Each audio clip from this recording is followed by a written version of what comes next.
सत्यजित,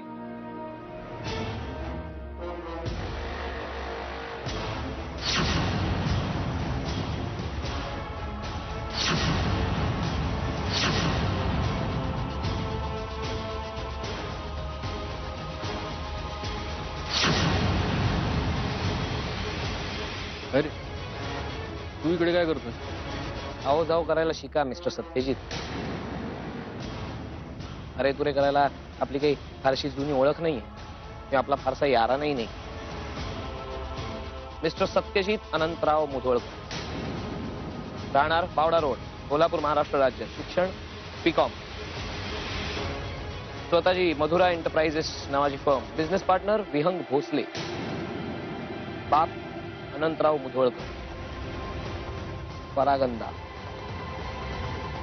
घरी आई, एक अविवाहित आत्या, आजी, एक सावत्र भाऊ, सख्खा भाऊ, वहिनी आणि नव्याने जुळलेलं नातं म्हणून बहीण. बायको मंजिरी मुधोळकर स्वतःच्या 4 महिन्याच्या मुलीला शुभ्राला घेऊन माहेरी निघून गेली. ही तुमची कुंडली. जन्मतिथी आणि रास सांगू? तुम्हाला प्रश्न पडला असेल ना की मला हे सगळं का कसं माहित?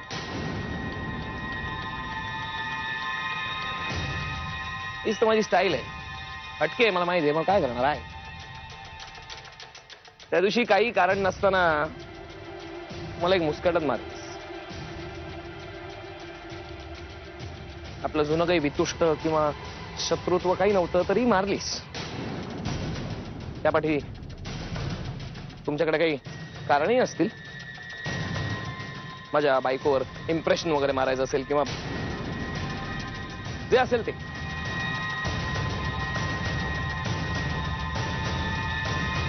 सांगण्याचा मुद्दा हाच. एकाचे 2 होतात ऐकलं असेल ना तुम्ही? माझी बिझनेस करण्याची स्ट्रॅटेजी थोडी वेगळी. एकाचे 100 करून देईल. डोंट वरी, डोंट वरी. मी मारणार नाही. I am very non violent. Gandhi बापूंच्या विचारांवर चालणार आहे. अहिंसावादी. स्वतःच्या 100 वेळा मुस्काटात मारून घ्याल तुम्ही ती एक चूक केल्याबद्दल. I promise you.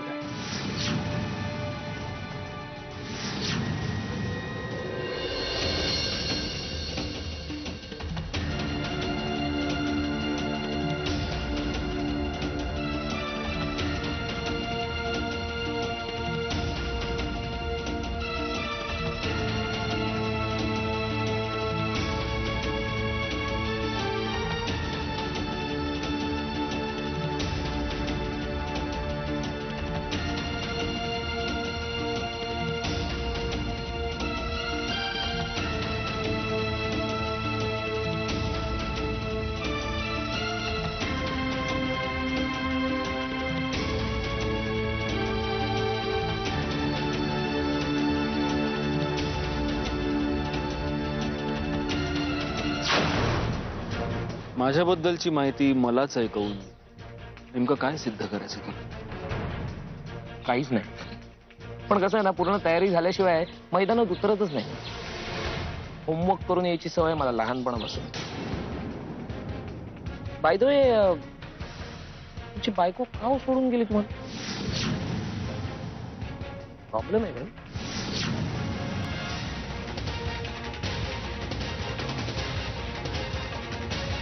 की माझ्या बायकोशी अफेअर असलेलं कळलं वहिनींना.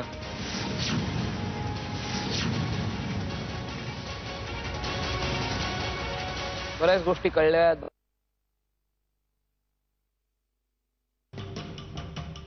निघतो मी. अजून एक महत्वाच्या व्यक्तींना भेटायचंय मला. Bye bye. अजय इकडे. तुम्हाला मगाशीच सांगितलं मी, अरे तुरे करत जा.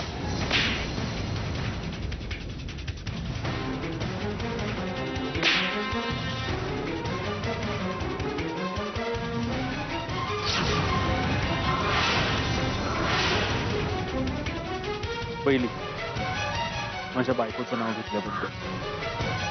दुसरी, माझ्या मुलीचं नाव घेतलं बघ. एकाचं 100 करतोस ना तू. आता 3चे 300 कसे करायचे याचा विचार करत बस.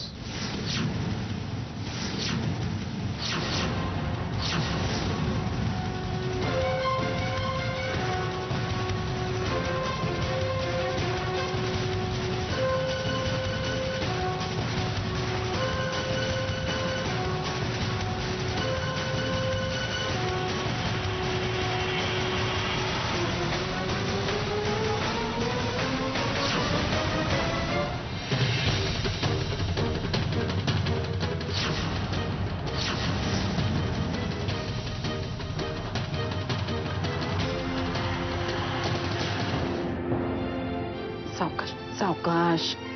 बेस. वहिनी पाणी. काय ग काय गरज होती तुला उन्हातानात बाहेर जायची? अगं आई आंब्याची कृपा म्हणून तू घरी आली. लोकांना माहित होतं तू मुधोळकरांची सून आहेस म्हणून त्यांनी तुला घरी आणून सोडलं. नाहीतर रस्त्यावरच पडून राहिली असतीस. अहो काय ती थकली. तुम्ही किती बोलताय तिला? अगं वहिनी मला काळजी वाटते म्हणूनच बोलते ना. हो हो हो. नेत्रा, अगं असं उन्हाचं दुपारचं जाऊ नये ग बाहेर. हे बघ, आधीच या अवस्थेमध्ये बाईची तब्येत नाजूक झालेली असते. त्यात हा असा ऑक्टोबरचा उन्हाळा, केवढं रणरणतं ऊन आहे बाहेर. कशाला गेली होतीस आणि कुठे गेली होतीस? मी मंजिरी वहिनींना भेटायला गेले होते.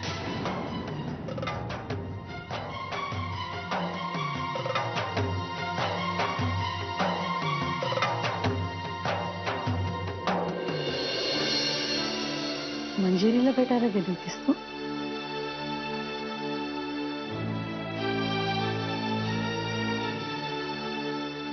नेत्रा, मला कळतेय तुझ्या मनाची अवस्था.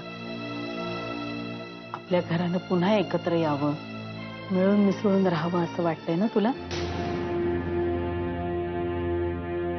चांगली इच्छा तुझी, आणि एक ना एक दिवस ती नक्की पूर्ण होणार, खात्री आहे मला. पण अगं, अशा अवस्थेत तुला जर काही झालं असतं तर मग आम्ही काय केलं असतं ग? असं भावनेच्या आहारी जाऊन स्वतःच्या जीवाचे हाल नाही करून घ्यायचे बाळा. अगं 2 जीवांची असतो, स्वतःची काळजी घ्यायची. काय कळतंय का मी काय सांगतेय ते? पुन्हा असा वेडेपणा नाही करायचा. हो, विश्रांती घे. मी तुला ज्यूस घेऊन येते. मी थांबायची असो.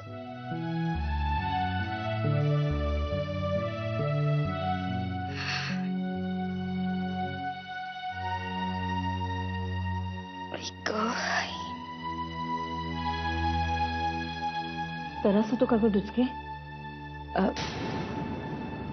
नाही म्हणजे त्रास होतोय का तुला? आता बरं वाटतं.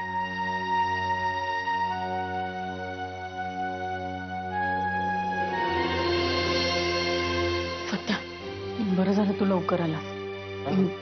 घरी थोडा प्रॉब्लेम झालाय रे. नेत्रा रस्त्यामध्ये चक्कर येऊन पडली. काय?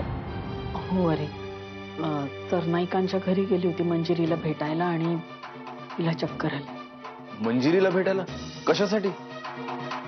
बघ ना, आम्हाला कुणालाच माहिती नव्हतं ती गेल्याचं. परत येताना तिला चक्कर आली. एका भल्या माणसाने घरी आणून सोडलं. विचारानच काटा येतोय अंगावर. ही जर पोर रस्त्यात तशीच पडली असती तर काय झालं असतं रे?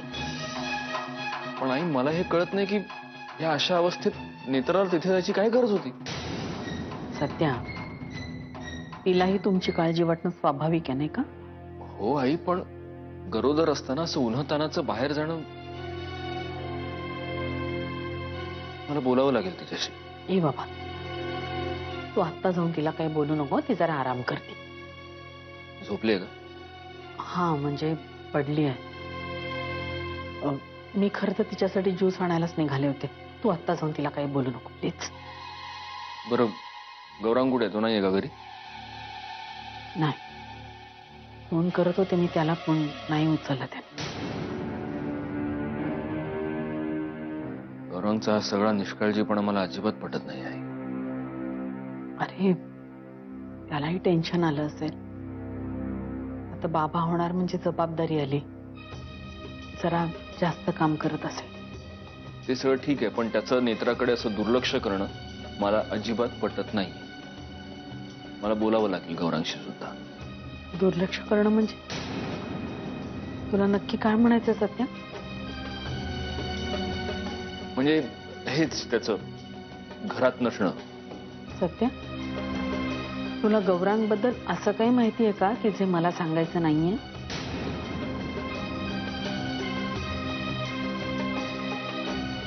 आई अगं असं काय असणार आहे? तू जा ना पटकन ज्यूस घेऊन ये. मी बघून येतो तिला फक्त.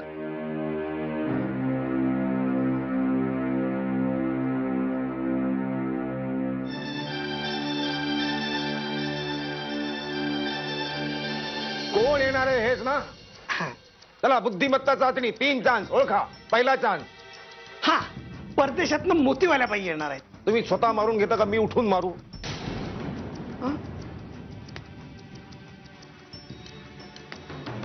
अहो दुसरा चान्स. Next option. किती घाई तुम्हाला स्वतःच्या थोबाडीत मारून घ्यायची? हा, देखण्यात येणार आहेत. Correct correct. Your mistake is very correct. चला तिसरा ऑप्शन. मीच सांगतो संकेत, तिसरा ऑप्शन मीच सांगतो. तुम्हाला बोललो होतो रे मी, इथून पुढे आपलाच खांदा आणि आपलीच बंदूक नाही वापरायची. असतो आपण. Unknown number, unknown number, but very correct number at correct time. Enemies enemies और friend. It's not new, it's very old trend. समग्र साहित्य तांबडे बाबा इंग्रजी आवृत्ती पृष्ठ क्रमांक 517. No number, very correct number at the correct time. Dada Holkar,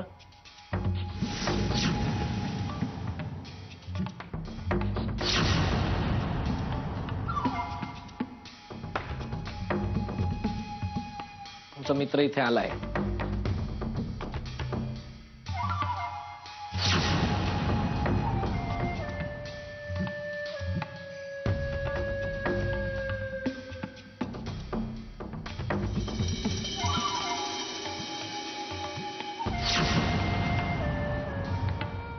unknown number, Ajay Khopkar. फोनवरचं नाव खरं पण तेच आहे ना? हो.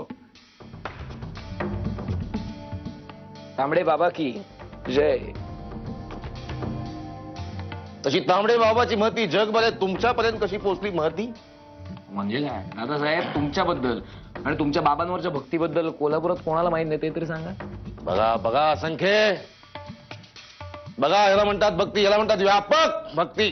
काय घेणार? चहा कॉफी मिळत नाही, दूध घ्याच. मी दूध पित नाही दादासाहेब. तुम्ही दूध पित नाही? दूध पित नाही तुम्ही? मग तुम्ही एवढे गोरे कसे?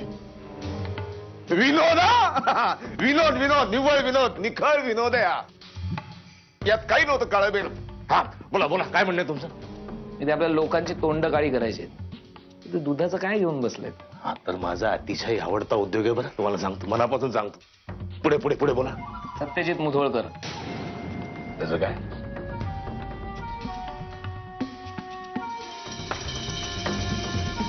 सत्यजित मुधोळकरचं तोंड काळं करायचं.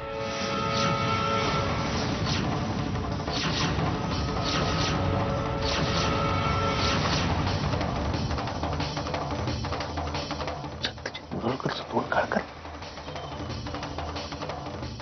नाही खरं.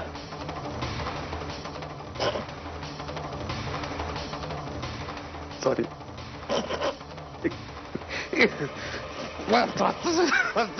अरे हा तर खांदा आहे, खांदा आहे हा, खांदा. विनोदा, विनोद,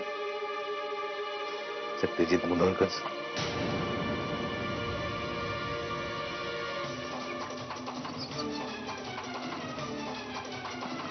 आनंदी आनंद गडे, इकडे तिकडे तो इकडे. विनोदा, फक्त विनोद.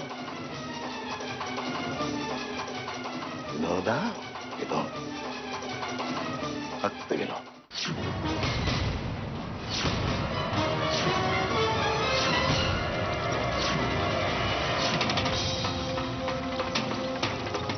छाछी स्टोरी आहे तुमची. इंटरेस्टिंग आहे. मला सांगा खोपकर, आम्ही यात काय करू शकतो? Where do I stand? म्हणजे दादासाहेब, शत्रूचा शत्रू आपला मित्र. आणि मला मित्र जमवायला आवडतात. हो, समग्र साहित्य तांबडे बाबा तुम्ही संपूर्ण वाचलेलं दिसतंय. परिशिष्ट 7, पृष्ठ क्रमांक 540, परिच्छेद 3, ओळ 13वी, आवृत्ती 12वी, पिवळ्या कव्हरचं पुस्तक आहे.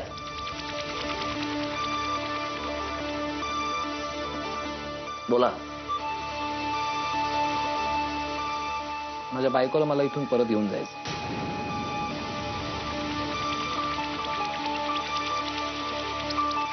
ज्या सोन्याच्या लंकेत ती मला टाकून गेली आहे, तिच्या दरवाजाची चावी तिच्याकडे. मी फक्त केअरटेकर म्हणून राहिलो. माझ्या सासऱ्याच्या संपत्तीची वारसदार ती आहे. तिच्याशिवाय मी काहीच नाही करू. आणि इथे आलं तर कळलं, सत्यजित मुधोळकर खजिन्यावर बसलेल्या नागासारखा फणा काढून बसलाय.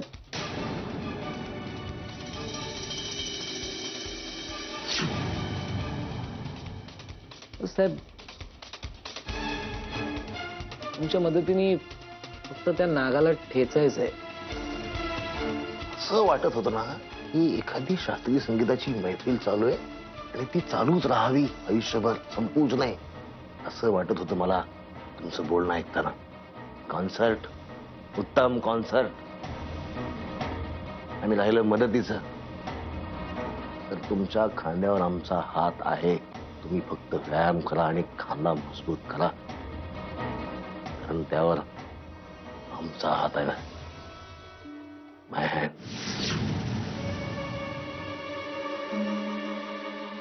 हे सगळे यांच्यामुळे, तांबडे बाबांमुळे चाललंय सगळं.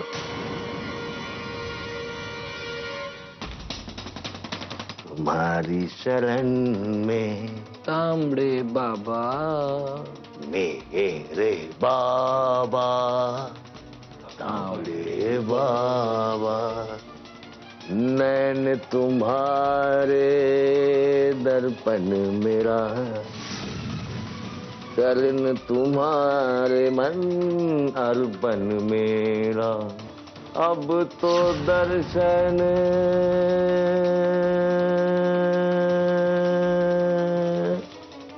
दे दो बाबा.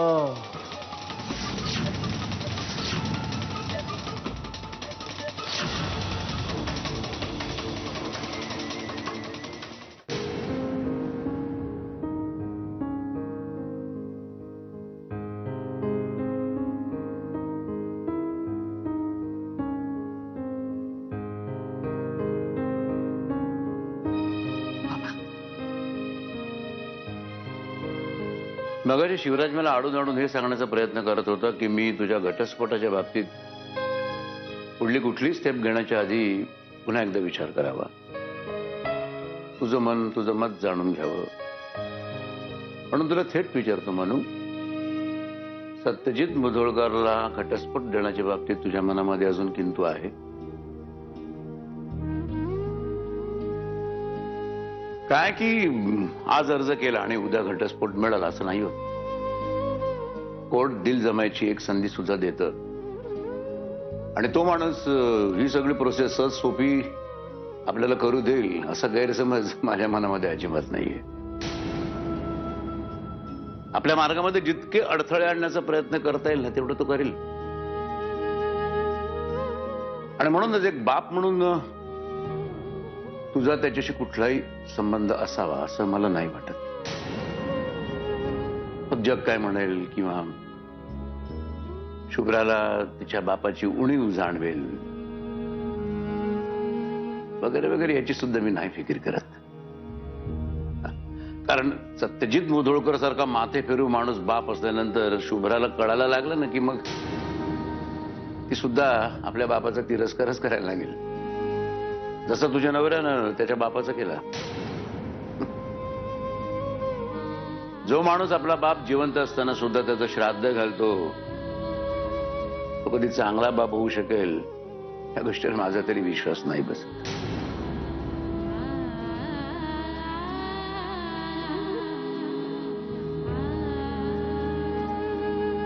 मला नाही वाटत तसं बाबा. ते माझ्याशी कसेही वागले असले तरी ते या जगातले उत्तम वडील आहेत.